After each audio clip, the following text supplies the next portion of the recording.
dengan adanya ujaran kebencian, caci makian, dan segala macamnya. Negara kita lagi kondisi geopolitik hari ini, dengan ditambah kondisi seperti ini kan itu menghancurkan suatu bangsa. Mahasiswa yang kritis, mahasiswa intelektual adalah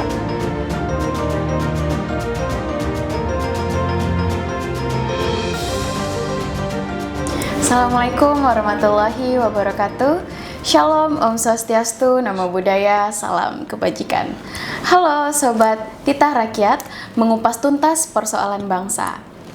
Senang sekali saya Zahira di episode kali ini akan memandu acara podcast Titah Rakyat pada episode kedua kali ini.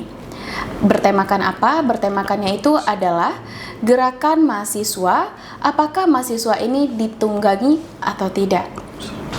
Sering sekali kita melihat ditempatkan mahasiswa ini berbagai di kelompok intelektual yang dimana memiliki tanggung jawab moral untuk kepentingan masyarakat. Yang dimana dalam perjalanan sejarah bangsa, gerakan mahasiswa ini memberikan dan menjadi bagian penting dari momentum dan perubahannya. Namun, di situasi dan kondisi berbagai aksi mahasiswa ini, justru muncul pertanyaan-pertanyaan yang menjadi perbincangan di publik. Pertanyaan apakah itu? Apakah mahasiswa ini sepenuhnya benar-benar lahir dari idealisme? Atau mungkin justru aksi-aksi mahasiswa ini lahir dari adanya kepentingan pihak-pihak tertentu? Pertanyaan ini yang akan bersama-sama kita kupas di Titah Rakyat, mengupas tuntas persoalan bangsa. Dan tentunya kali ini saya tidak sendiri, yang dimana saya pastinya ditemani oleh narasumber yang dimana selalu datang di aksi-aksi nasional, yang langsung terjun langsung di aksi-aksi nasionalnya. Siapa itu? Yaitu adalah Bang Herianto selaku mantan koordinator BEM seluruh Indonesia. Halo Bang Herianto. Halo Mbak. Selamat datang di podcast Titah Rakyat pada episode kedua kali ini. Senang sekali saya dengan Bang Herianto sudah berkenan dapat hadir di podcast Titah Rakyat pada kali ini. Baik Mas Herianto, mungkin bisa perkenalkan dulu diri lebih sedikit oleh audiensi agar kita bisa mengenal lebih dalam. Ya, terima kasih Mbak atas kehadiran kita di sini akan berdialog, menyapa teman-teman. Udah lama soalnya ndak manggung di ruang podcast dan kembali melihat teman-teman kita coba berpikir secara retorika kemudian secara intelektual. Terus saya mungkin ndak asing dikenal oleh teman-teman. Saya atas nama Herianto, mantan koordinator pusat BEM seluruh Indonesia. Saya berasal dari Lombok, Nusa Tenggara Barat. Melihat perjalanan Mas Herianto ini mungkin selama aktif dalam gerakan mahasiswa, tentu pengalaman tersebut masih banyak ya, dan juga memberikan perspektif yang sangat baik di berbagai mahasiswa. Dan tentunya ini pun berharga mengenai dinamika gerakan mahasiswa yang dimana berkembang dari waktu ke waktu ya. Jadi mungkin agar kita memiliki pemahaman yang sama, sebelum masuk di inti pembahasan ini, izinkan dulu saya memulai dengan pertanyaan mendasar. Ya, pertanyaan itu adalah, kita seringkali bertanya tentang bagaimana gerakan mahasiswa, apa itu gerakan mahasiswa ini tunggangi. Tapi ketika kita berbicara tentang gerakan mahasiswa ini, sebenarnya apa sih yang dimaksud dengan gerakan mahasiswa ini?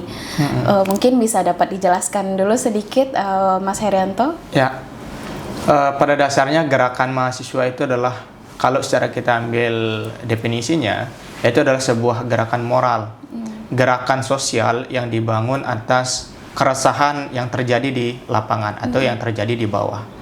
Nah, gerakan-gerakan mahasiswa ini biasa muncul ketika ada problematika atau permasalahan yang terjadi di suatu bangsa.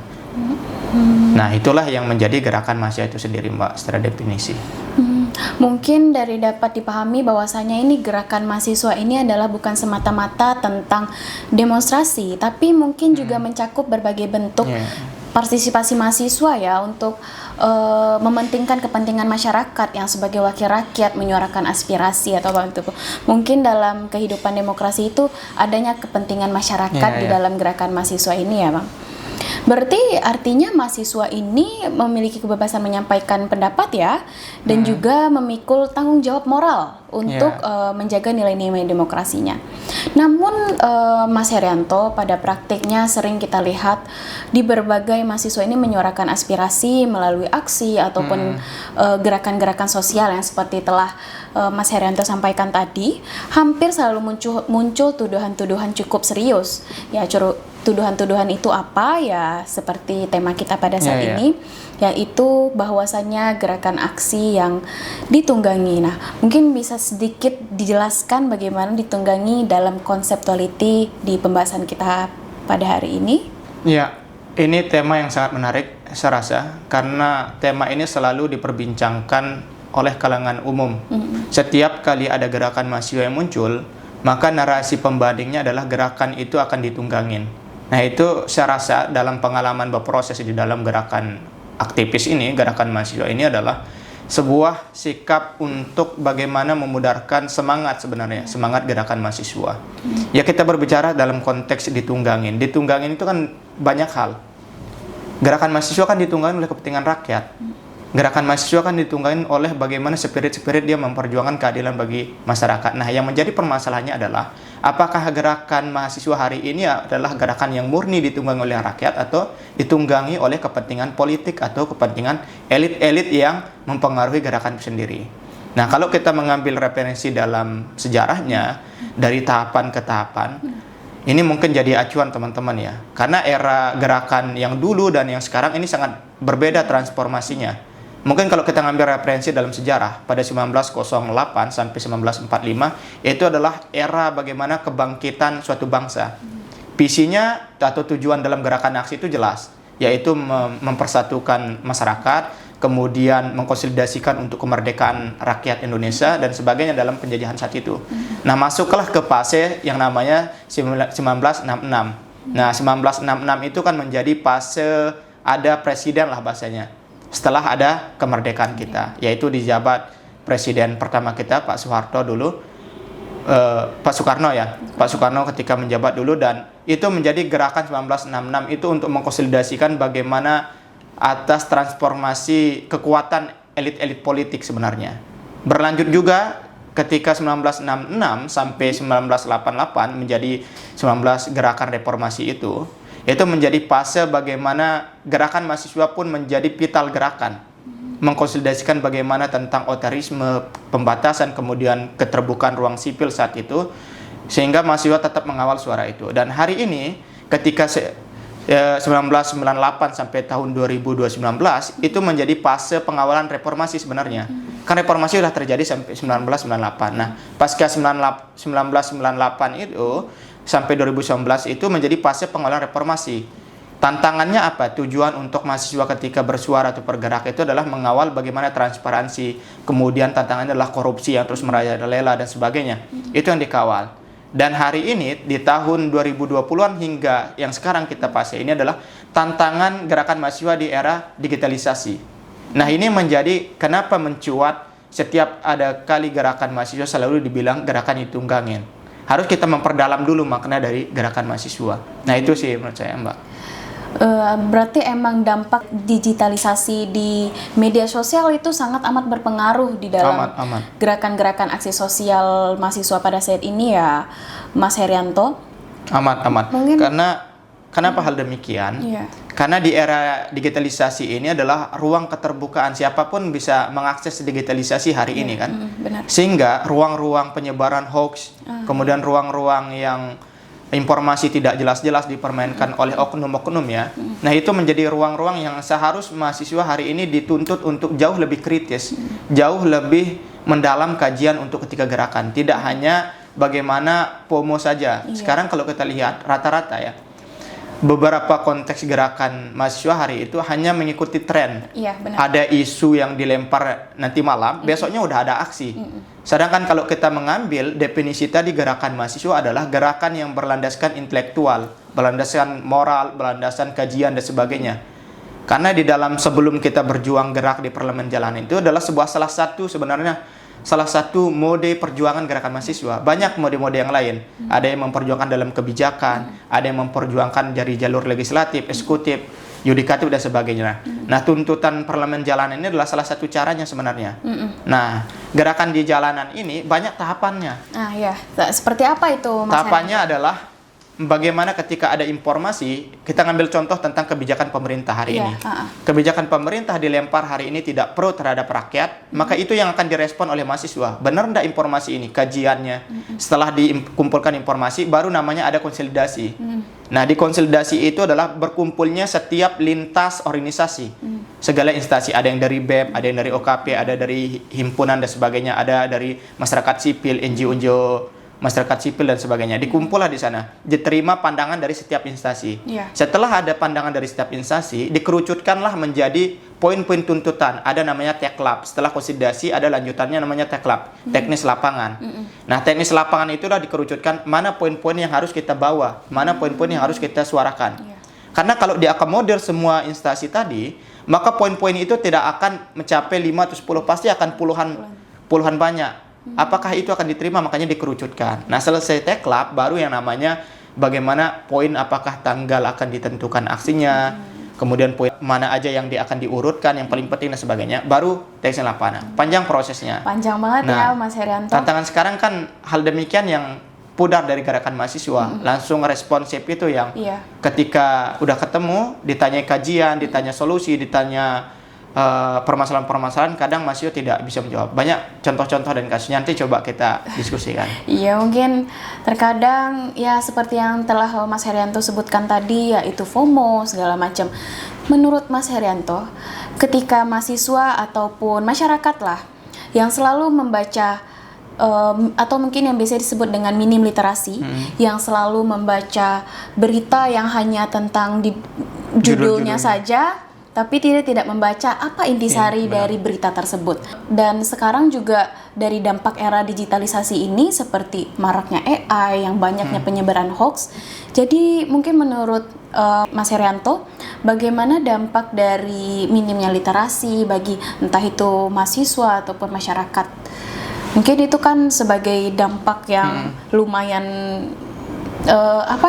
lumayan memicu ya, bagaimana bagaimana kita melihat pandangan kita sebagai bangsa Indonesia. Nah, gitu. Bagaimana menurut Mas Herianto? Ya, menurut saya ini ada peran aktifnya baik itu masyarakat maupun pemerintahan. Pemerintahan aktif juga membatasi yang namanya ruang digitalisasi.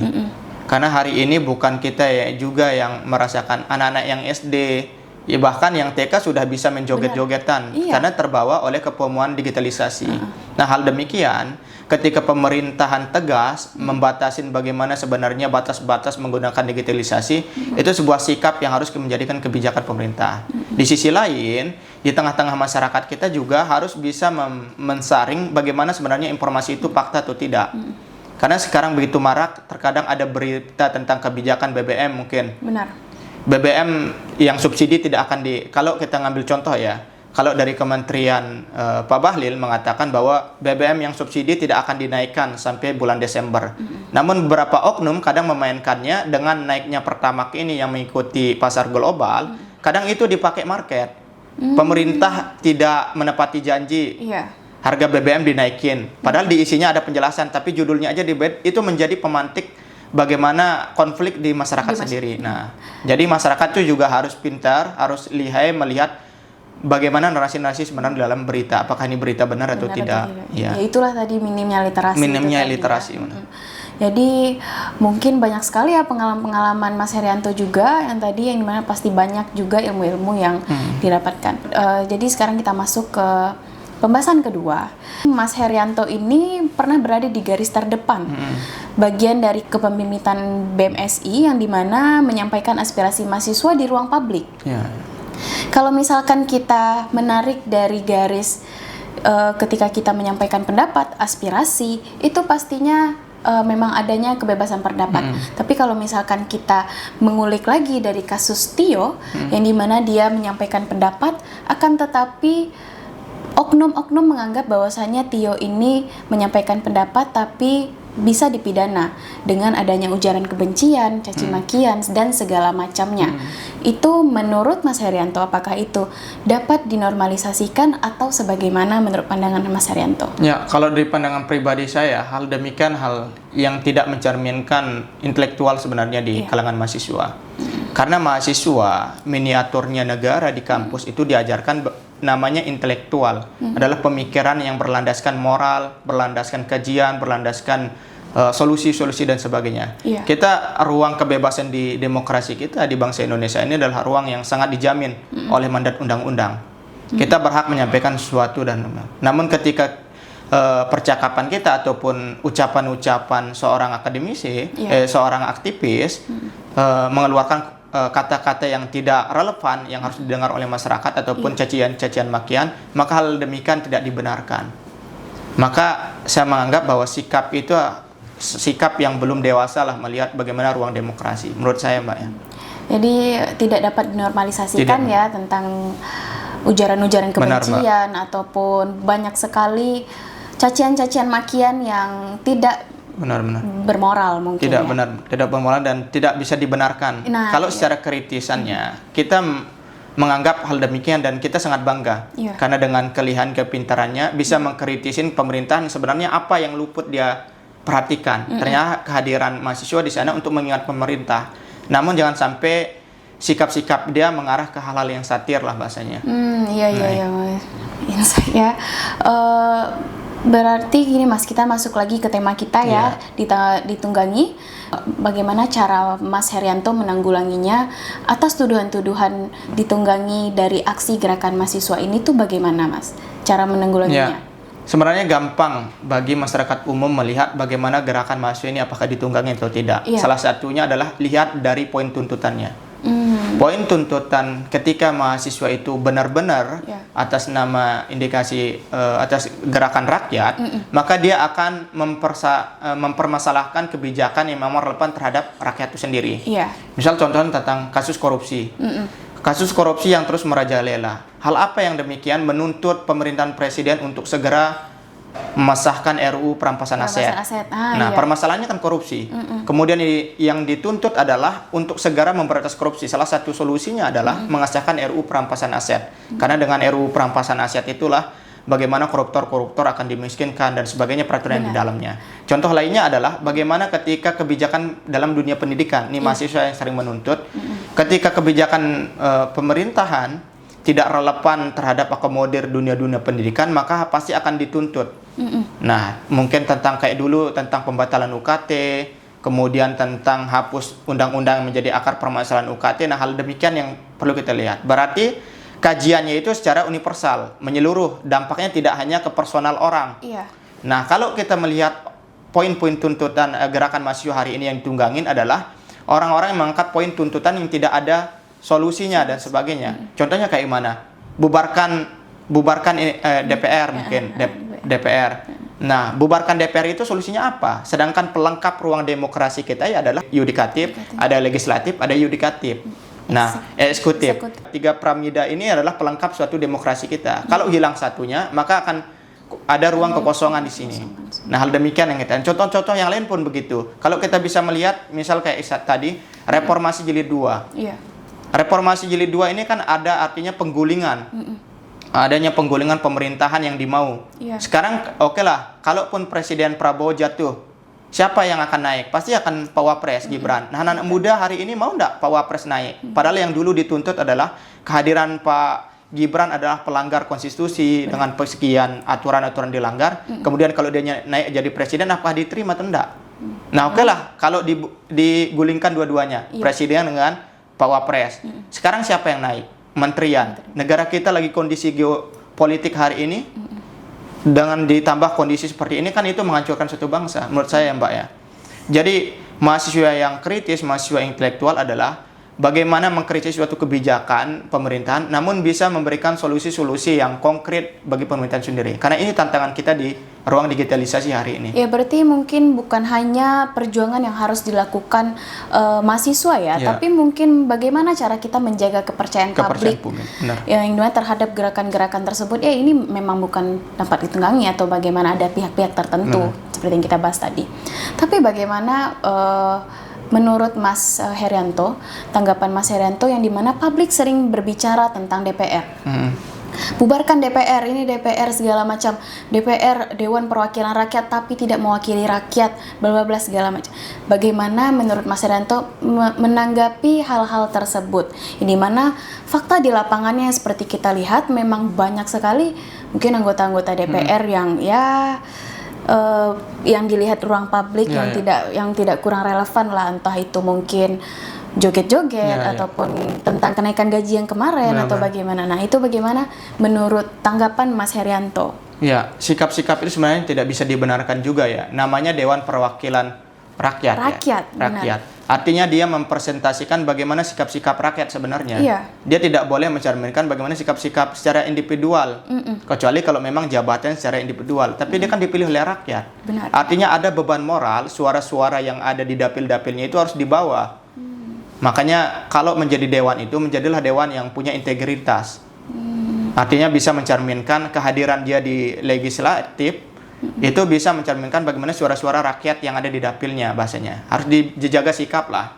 Kalau saya rasa dibubarkan DPR, saya rasa sulit, Mbak. Karena udah tak bilang tadi adalah dia sebuah piramida yang segitiga, pelengkap demokrasi kita. Dia yang membuat kebijakan. Nanti eksekutif-eksekutif inilah yang akan mengeksekusi program itu sebagai yang dirancang oleh legislatif. Nah, itu sih menurut saya. Karena apapun yang kita lakukan hari ini, termasuk podcast ini adalah sebuah kebijakan. Kebijakan dari politik itu.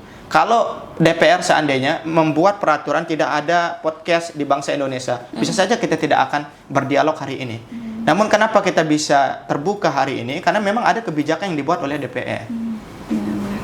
Kebijakan-kebijakan yang dibuat oleh DPR ya, mungkin ya inilah mungkin salah satu bentuk kita menyuarakan aspirasi kita, menyuarakan ya diskusi-diskusi kita pada saat inilah. Mas, jadi sekarang kita masuk ke topik pembahasan lagi. Menurut Mas Herianto, apakah menerima dukungan dari berbagai pihak yang dimana otomatis membuat gerakan mahasiswa ini kehilangan independensinya? Nah, itu bagaimana itu Mas Herianto? Dukungan seperti apa ini, Mbak? Mungkin dukungan-dukungan dari pihak tertentu yang biasanya kita sebut dari demo itu ya dukungan dari pihak lain lah. Ya, bagaimana itu kan, apakah itu membuat gerakan mahasiswa ini kehilangan independensinya atau bagaimana, Mas? Di gerakan mahasiswa itu berbagai otak dalam pemikiran lah bahasanya. Kita ngambil contoh di gerakan BMSI. BMSI itu adalah sebuah gabungan aliansinya BEM-BEM seluruh Indonesia. Jadi presentasi saya yang menjadi korpus kemarin dari kampus Unram, di jajaran-jajaran saya itu mempresentasikan kampus di wilayahnya masing-masing. Ada dari Jakarta, ada dari Bandung, ada yang dari Lombok, dan ada yang dari Papua dan sebagainya. Sehingga kita mengkerucut saat itu ketika ada kalangan-kalangan luar yang mau masuk menghancurkan gerakan, saya rasa agak sulit. Karena di sana kesulitan kita dalam gerakan itu berlandaskan moral, berlandaskan keresahan yang terjadi di masyarakat. Nah, kita mengkonsolidasikan, dan biasanya ketika kita membangun gerakan itu, kita membangun gerakan atas solidaritas. Kita menyewa uang mokom, kemudian menggerakkan masa aksi kita masing-masing, itu menjadi perantara uang, bahasanya kalau kita bahasa halusnya uang infak, uang infak antar teman-teman kita di kampus atau iuran. Nah, jadi setiap kampus ini punya iuran. Misal di kampus Jakarta iuran 100. Yang daerah Bali Nusra 100 terkumpul lah beberapa juta untuk membayar mokom, kemudian membeli air, kemudian persiapan buat makam. Nah, sehingga gerakan mahasiswa itu benar-benar murni dalam membangun gerakan yang berintegritas ataupun gerakan berintelektual. Lalu bagaimana tentang masyarakat Indonesia ini dapat membedakan gerakan mahasiswa yang dimana ini benar-benar lahir dari aspirasi sendiri, ya benar-benar gerakan sendiri, tapi dengan gerakan yang mungkin adanya kepentingan tertentu, itu bagaimana Mas Herianto? Cara membedakannya hal demikian. Jadi kalau memang dia gerakan yang murni, itu proses konsolidasinya panjang sebelum turun. Karena dia menggunakan gerakan piadata. Jadi sebelum dia mensuarakan suatu permasalahan, dia udah siap kajian-kajian yang terjadi di lapangan. Namun ketika kita melihat gerakan yang ditunggangin atau gerakan yang bisa digerakkan, itu hanya sekejap saja. Iya. Mungkin ada isu maghrib, nanti isya pun akan ada aksi. Lagi. Nah, itu mungkin gerakan yang saya rasa itu tidak ada proses konsolidasinya. Mungkin itu adalah gerakan yang memang dalam kutip ya bisa ditunggangin menurut saya. Mungkin kalau boleh jujur ya Mas Herianto, apakah yang lebih berat bagi mahasiswa hari ini adalah menanggapi kebijakan yang dimana dianggap tidak berpihak ke rakyat, tapi justru menghadapi stigma-stigma bahwasannya memang setiap gerakan itu pasti ada yang ditunggangi, ada yang ditunggangi. Itu sangat berat sekali Mbak, karena biasa dalam memperjuangkan kebenaran ataupun memperjuangkan keadilan itu tantangannya sangat berat. Nah, tinggal yang menjadi pertanyaan kita adalah sejauh mana kita masih menjaga integritas ataupun kekuatan keberanian kita berdiri di dalam perjuangan itu sendiri. Perjuangan ini sendiri ya Mas. Mungkin untuk solusi ya, mungkin kita dari tadi sudah membahas akibat segala macam ini. Mungkin sekarang kita untuk membahas solusi. Ini yang terakhir ya Mas Herianto. Di tengah maraknya kondisi Indonesia pada saat ini, di tengah situasi yang seperti sekarang, mungkin apa yang harus dilakukan mahasiswa agar tetap kritis dan ya seperti yang kita bahas tadi, minimnya literasi, ya bagaimana cara mahasiswa agar tetap kritis tetapi juga dipercaya oleh masyarakat, karena memang pada dasarnya ketika sekarang yang saya lihat kebanyakan ketika mahasiswa demo itu selalu itu nggak ada, itu homo segala macam. Itu bagaimana sih caranya, mungkin harapan mungkin atau solusi dari Mas Herianto tuh bagaimana? Ya sebenarnya solusinya sangat mudah dan ini biasa terjadi di lapangan. Hari ini mahasiswa seharusnya paham fase-fase perjuangan. Benar. Dari era dulu hingga era sekarang, dari fase Orde Lama, Orde Baru hingga Orde Pasca Reformasi dan Orde Digitalisasi. Sekarang ini sudah kita memasuki namanya era digitalisasi. Mahasiswa harus cerdas dalam mengambil sikap ataupun membaca kajian-kajian digitalisasi hari itu. Dia harus memperjuangkan gerakan mahasiswa itu bukan hanya, saya rasa ya, hari ini bukan hanya tentang di parlemen jalan saja, tapi melalui gerakan digitalisasi juga, mengkampanyekan suatu permasalahan kebijakan itu melalui digitalisasi. Karena eranya digitalisasi hari ini begitu cepat. Mungkin kita sekarang berorasi di siang hari, sore hari, kemungkinan besar tidak akan didengarkan malam harinya, kemungkinan besok dan sebagainya. Karena liputan apa itu baru nyampe lah sebagainya. Namun ketika kita memperjuangkan dua gerakan ini, ada yang di jalanan, ada digitalisasi, saya rasa informasinya cepat terhadap pemerintahan ataupun terhadap rakyat. Saya rasa gitu Mbak. Langsung cepat. Jadi gitu bisa ya? dimanfaatkan dua gerakan ini. Ada yang gerakan jalanan, ada gerakan digitalisasi. Manfaatkanlah peluang ini. Manfaatkan ya Mas ya, adanya di ruang digitalisasi. Tapi dengan cara-cara yang benar dan yang bijak lah. Nah iya benar. Terima kasih sekali ya Mas Herianto. Mungkin kalau boleh saya menarik benang merah dari pembicaraan kita hari ini. Gerakan mahasiswa ini mungkin pada hakikatnya bagian dari kehidupan yang demokrasi, yang dimana namun di tengah keruangan demokrasi tersebut muncullah berbagai tantangan persepsi yang di ruang publik ya, termasuk bahwasannya gerakan mahasiswa ini ditunggangi oleh kepentingan-kepentingan tertentu. Mungkin oleh karena itu independensi, integritas ataupun keterbukaan ini yang menjadi hal-hal yang sangat penting agar bagaimana cara kita untuk menjaga kepercayaan masyarakat kepada mahasiswa ya. Mungkin terima kasih banyak kepada Mas Herianto atas waktu dan pengalamannya serta ilmu-ilmu yang telah Mas Herianto berikan pada podcast Titah Rakyat pada hari ini ya, serta pandangannya yang bisa membuka luas untuk bagi-bagi mungkin mahasiswa ataupun masyarakat yang menonton podcast pada saat ini. Dan terima kasih banyak kepada Sobat Titah Rakyat mengupas tuntas persoalan bangsa yang telah menghadiri podcast kami dari episode pada kali ini. Saya Zahira pamit undur diri, sampai jumpa di episode Suara Titah Rakyat berikutnya. Assalamualaikum warahmatullahi wabarakatuh.